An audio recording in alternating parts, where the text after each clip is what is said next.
Good morning students, आप सभी को स्वागत है बायोकेमिस्ट्री वाले इंपॉर्टेंट क्वेश्चन की वीडियो में। इस वीडियो में हम diploma in pharmacy second year का सब्जेक्ट आपका बायोकेमिस्ट्री का 20 मोस्ट इंपॉर्टेंट क्वेश्चंस के बारे में जानेंगे और इन सब क्वेश्चंस का आपको आंसर भी मिलेगा। और यहाँ पर जितना भी सारा क्वेश्चन लिखा हुआ है वो आपके प्रीवियस ईयर पेपर में बहुत बार रिपीट हो चुका है और आने वाले टाइम में भी बहुत बार रिपीट होगा। तो आप इन सब क्वेश्चन को अच्छे से पढ़िएगा और एग्जाम अटेंड करिएगा, आपका एग्जाम बढ़िया होगा। और आपका बाकी सब्जेक्ट्स जैसे कि pharmacology, pharmacy, law and ethics, इन सब का इंपॉर्टेंट क्वेश्चन का वीडियो अपलोड हो चुका है, आप हमारे चैनल में जाकर उसे देख सकते हैं। अब चलिए इंपॉर्टेंट क्वेश्चन का डिस्कशन शुरू करते हैं। सबसे पहला question, define and classify carbohydrate with suitable examples. तो इस वाले क्वेश्चन में आपको सबसे पहले डेफिनेशन पूछा गया है कार्बोहाइड्रेट का। तो कार्बोहाइड्रेट का आपको सबसे पहले डेफिनेशन लिखना होगा, उसके बाद उसका क्लासिफिकेशन में आप लिखेंगे मोनोसैकेराइड, डाइसैकेराइड, पॉलीसैकेराइड, ओलिगोसैकेराइड, इस प्रकार से आपका कार्बोहाइड्रेट क्लासिफाइड हुआ है।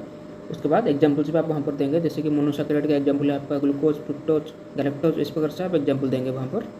Number 2 question, what are the qualitative test for carbohydrate. तो इस क्वेश्चन में आपको कार्बोहाइड्रेट का क्वालिटेटिव टेस्ट लिखने के लिए पूछा गया है। क्वालिटेटिव टेस्ट जैसे आपका मोलिस टेस्ट, आयोडीन टेस्ट, इस प्रकार से आप सभी टेस्ट को लिखेंगे और उनके बारे में थोड़ा थोड़ा एक्सप्लेन करके लिखेंगे। तो इस क्वेश्चन का आंसर के लिए आप इस वाले पीडीएफ के सबसे लास्ट में जाएंगे और यहाँ पर एक होगा ऑप्शन क्लिक हियर। जब आप इसके ऊपर क्लिक करेंगे हमारा वेबसाइट का पेज ओपन हो जाएगा और वहाँ पर आपका सीरियली आंसर लिखा होगा, नंबर 1, नंबर 2 सीरियली आपका आंसर लिखा होगा। Number 3 question, define and classify proteins based on composition and solubility. तो सबसे पहले आपको इस क्वेश्चन में प्रोटीन का डिफिनेशन लिखना होगा, उसके बाद उसका क्लासिफिकेशन लिखना होगा। इन दोनों के बेसिस पर, एक है कंपोजिशन और एक है सॉल्युबिलिटी, इन दोनों के बेसिस पर आपको प्रोटीन का क्लासिफिकेशन लिखना होगा। जैसे simple protein, conjugated protein, derived protein, इस प्रकार से आपको क्लासिफिकेशन लिखना होगा। आप हमारा आंसर का पेज चेक कीजिए, वहाँ पर अच्छे से आंसर लिखा होगा। Number 4 question, define amino acid and classify them based on chemical nature and nutritional requirement. तो सबसे पहले आपको अमीनो एसिड का डेफिनेशन लिखना होगा, उसके बाद आपको उसका क्लासिफिकेशन लिखना होगा। और यहाँ पर 2 प्रकार का क्लासिफिकेशन आपका पूछा गया है, एक है आपका केमिकल नेचर और दूसरा है आपका न्यूट्रिशनल रिक्वायरमेंट के बेसिस पर आपका क्लासिफिकेशन। जैसे केमिकल नेचर के बेसिस पर आपका है सल्फर कंटेनिंग, एरोमेटिक, हेट्रोसाइक्लिक, इस प्रकार से आपको सभी को हेडिंग देकर उनके बारे में थोड़ा थोड़ा लिखना है। और न्यूट्रिशनल रिक्वायरमेंट के बेसिस पर आपका है एसेंशियल, नॉन एसेंशियल, इन दोनों को आपको हेडिंग देकर उनके बारे में थोड़ा थोड़ा लिखना होगा। एग्जाम्पल भी वहाँ पर आप लिखेंगे। Number 5 question, write down the qualitative test of protein and amino acid. तो इस क्वेश्चन में आपको प्रोटीन एंड अमीनो एसिड दोनों का आपको पूछा गया है क्वालिटेटिव टेस्ट, जैसे आपका मिलन्स टेस्ट, नीन हाइड्रिन टेस्ट, बायोरेट टेस्ट, जैंथाइनोप्रोटाइक टेस्ट, इन सभी टेस्ट को आपको लिखकर उनके बारे में थोड़ा थोड़ा लिखना होगा। Number 6 question, define lipids and classify them with suitable examples, right A note on structure and functions of cholesterol. तो इस क्वेश्चन में आपको लिपिड का सबसे पहले डेफिनेशन लिखना होगा और उसके बाद आपको लिखना होगा लिपिड कितने प्रकार में क्लासिफाई हुआ है, जैसे आपका simple lipid, compound lipid, derived lipid, इस प्रकार से आपका लिपिड क्लासिफाई हुआ है और उनका एग्जाम्पल्स भी वहाँ पर आप लिखेंगे।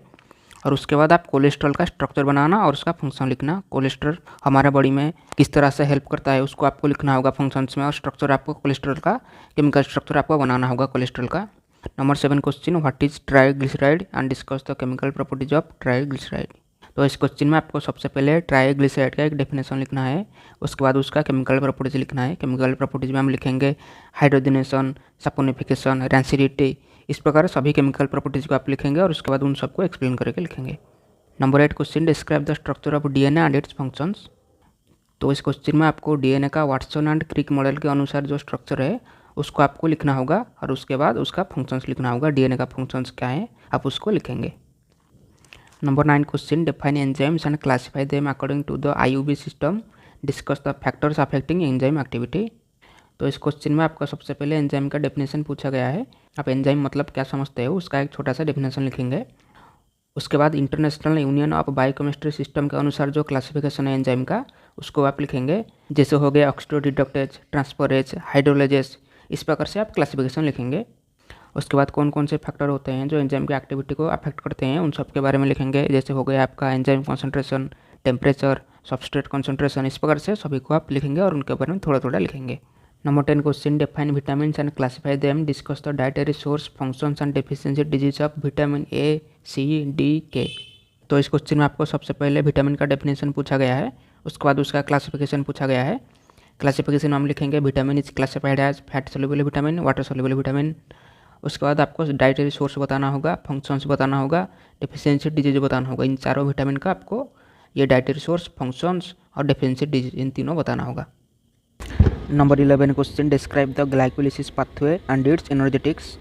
तो इस क्वेश्चन में आपको सबसे पहले ग्लाइकोलिसिस पाथवे पूछा गया है, उसके बाद उसका एनर्जेटिक्स पूछा गया है। तो ग्लाइकोलिसिस पाथवे में जो ग्लाइकोलिसिस का फुल साइकिल है उसी साइकिल को आप लिखेंगे, जैसे ग्लूकोज से ग्लूकोज 6 फॉस्फेट, उसमें से फ्रुक्टोज 6 फॉस्फेट और कौन सा एंजाइम व्यवहार हुआ है, कितना एटीपी जनरेट हुआ है, उस सबको आपको लिखना होगा।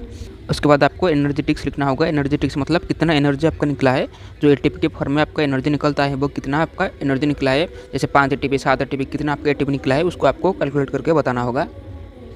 अगर आपको इस क्वेश्चन का आंसर डिफिकल्टी लग रहा है तो आप हमारा आंसर का पेज चेक कीजिए। Number 12 question, explain the citric acid cycle with its energetics and significance. तो इस क्वेश्चन में आपको सबसे पहले साइट्रिक एसिड साइकिल पूछा गया है, उसके बाद उसका एनर्जेटिक्स पूछा गया है, उसके बाद उसका सिग्निफिकेंस पूछा गया है।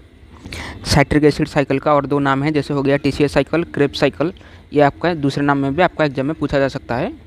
तो यहाँ पर आपको साइट्रिक एसिड का फुल साइकिल लिखना होगा, उसके बाद उसका एनर्जेटिक्स, एनर्जेटिक मतलब उसका एनर्जी कैलकुलेशन जो एटीपी के फॉर्म में निकलता है, जो हमने आपको ऊपर में जस्ट बताया, उसको आपको कैलकुलेट करके बताना होगा। उसके बाद उसका सिग्निफिकेंस, साइट्रिक एसिड साइकिल का सिग्निफिकेंस। सिग्निफिकेंस मतलब साइट्रिक एसिड साइकिल का एनर्जी प्रोडक्शन के अलावा और किस में रोल है उसको आपको बताना होगा। जैसे एक है आपका एम्फीबोलिक पाथवे, इसके बारे में थोड़ा आप 1-2 लाइन लिखेंगे, उसके बाद बाकी सब सिग्निफिकेंस के बारे में 1-2 लाइन लिखेंगे। Number 13 question, explain the steps involve in beta oxidation of fatty acid with energetics.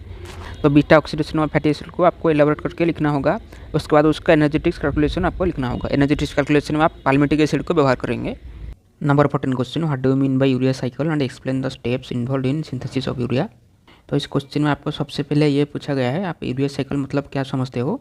आप इसमें लिखेंगे, it is a process to detoxify highly toxic ammonia into non toxic urea, it occurs in mitochondria and cytosol of liver cell. तो इस प्रकार का आपको कुछ लिखना होगा। उसके बाद आपको सिंथेसिस ऑफ यूरिया का जो फुल स्टेप से जो साइकिल है आपका उसको आपको लिखना होगा, जिसमें ammonia plus CO2 equal to carbamoyl phosphate, इस प्रकार से जो साइकिल है उसी साइकिल को आपको फुल लिखना होगा। और एक चीज़ आपको बताना चाहता हूँ, ये जो मेटाबॉलिज्म चैप्टर का जितना भी सारा क्वेश्चन है आपका नंबर 11 से नंबर 14 तक, ये सारे क्वेश्चन बहुत ज़्यादा इंपॉर्टेंट होते हैं, क्योंकि मेटाबॉलिज्म चैप्टर ही बहुत ज़्यादा इंपॉर्टेंट है और वो सबसे ज़्यादा इंपॉर्टेंट चैप्टर आपका बायोकेमिस्ट्री सब्जेक्ट का है। तो इस चैप्टर में जितना भी सारा क्वेश्चन बन सकता है आप इन सभी क्वेश्चन को अच्छे से पढ़िएगा और उसके बाद एग्जाम अटेंड करेगा, क्योंकि आपका एग्जाम में इसी चैप्टर से बहुत ही ज़्यादा क्वेश्चन पूछे जाते हैं। What are the diseases related to abnormal metabolism of carbohydrate. तो अगर हमारे बॉडी में कार्बोहाइड्रेट का मेटाबॉलिज्म अच्छे से नहीं होगा तो कौन से बीमारी हो सकता है उनको आपको लिखना होगा, और उन बीमारी के बारे में थोड़ा थोड़ा आपको लिखना होगा। जैसे हो गया आपका diabetes mellitus, galactosemia, lactose intolerance, इन सब के ऊपर आपको एक छोटा छोटा नोट जैसा लिखना होगा। अब number 16 question, describe different kidney function test performed routinely and their clinical significance. तो इस क्वेश्चन में आपको डिस्क्राइब करके लिखना होगा कितने कितने किडनी फंक्शन टेस्ट होते हैं और उनका क्लिनिकल सिग्निफिकेंस क्या है। किडनी फंक्शन टेस्ट जैसे आपका serum creatinine, blood urea nitrogen, GFR, urine analysis, इस प्रकार से आपको हर एक टेस्ट का लिखना होगा। उसके बाद उनका क्लिनिकल सिग्निफिकेंस लिखना होगा। क्लिनिकल सिग्निफिकेंस मतलब ये सभी जो टेस्ट आपने ऊपर में लिखा है, जैसे serum creatinine, blood urea nitrogen, इन सभी टेस्ट का व्यवहार कहाँ पर होता है, ये टेस्ट क्यों करवाया जाता है, इन टेस्ट की मदद से कौन से डिजीज का पहचान हो सकता है, उसको आपको लिखना होगा क्लिनिकल सिग्निफिकेंस में। उसी प्रकार आपको लिवर फंक्शन टेस्ट का भी लिखना होगा, कितने प्रकार लिवर फंक्शन टेस्ट होते हैं और उनका क्लिनिकल सिग्निफिकेंस। उसी प्रकार आपको लिपिड प्रोफाइल फंक्शन टेस्ट लिखना होगा, उसके बाद उन सबका क्लिनिकल सिग्निफिकेंस लिखना होगा। ये जो आपका तीनों क्वेश्चन है, नंबर 16, नंबर 17, नंबर 18, ये तीनों में से किसी एक आपको जरूर एग्जाम में मिलेगा। कभी कभी आपको 2 भी एग्जाम में देखने के लिए मिल जाएगा लॉन्ग क्वेश्चन में।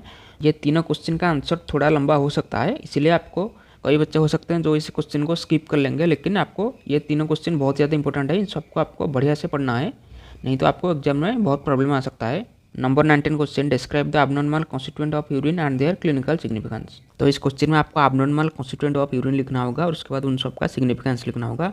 एबनॉर्मल कॉन्स्टिट्यूएंट ऑफ यूरिन मतलब ऐसे पदार्थ जो हेल्दी पर्सन के यूरिन में तो दिखाई नहीं देता है, लेकिन अगर किसी को बीमारी है तो उसके यूरिन में दिखाई देता है, तो उन सबको बोलते हैं एबनॉर्मल कॉन्स्टिट्यूएंट। जैसे आपका हो गया प्रोटीन यूरिया, ग्लाइकोस यूरिया। तो अगर किसी के यूरिन में प्रोटीन यूरिया का डिटेक्ट हुआ है तो हो सकता है उसका ग्लोमेरुलस डैमेज हुआ हो, तो इस प्रकार से आपको लिखना होगा और उनका क्लिनिकल सिग्निफिकेंस भी आपको थोड़ा थोड़ा लिखना होगा। आप हमारा आंसर का चेक कीजिए, वहाँ पर अच्छे से आंसर लिखा होगा अगर आपको कुछ दिक्कत आ रहा है आंसर में। अब नंबर 20 क्वेश्चन, राइट ए नोट। तो इन सब के ऊपर आपको नोट पूछेगा एग्जाम में, kwashiorkor marasmus, ORS, oral dehydration salt, essential fatty acid, electron transport chain, fatty liver and hypercholesterolemia, types of lipoprotein, इन सब के ऊपर आपको एग्जाम में नोट पूछेगा, तो इन सब टॉपिक को आपको पढ़कर जाना है। तो इतना सारा था कुछ क्वेश्चन आपका बायोकेमिस्ट्री का इंपॉर्टेंट क्वेश्चन। तो अगर इन सब क्वेश्चन का आपको आंसर चाहिए तो आप यहाँ पर आएंगे और इससे पहले क्लिक हियर ऑप्शन पर क्लिक करेंगे और हमारे वेबसाइट का पेज ओपन हो जाएगा। वहाँ पर आपका सीरियली आंसर लिखा होगा। तो इतना ही था इस वीडियो में। अगर आपको कुछ डाउट है तो आप हमें कमेंट बॉक्स में पूछ सकते हैं। तो अगर आपका कुछ सजेशन हमारे लिए है तो आप हमें कमेंट बॉक्स में बता सकते हैं। और ये एक नया चैनल है, आप सबकी सपोर्ट की बहुत आवश्यकता है इस चैनल को, तो इस चैनल को सब्सक्राइब कर लीजिए और इस वीडियो को अपने दोस्त के साथ शेयर कर लीजिए। तो अब मिलते हैं फार्माकोथेराप्यूटिक्स वाले इंपॉर्टेंट क्वेश्चन की वीडियो में। तभी तक आप मन लगाकर पढ़ाई कीजिए और इन सब क्वेश्चन को अच्छे से प्रैक्टिस कीजिए।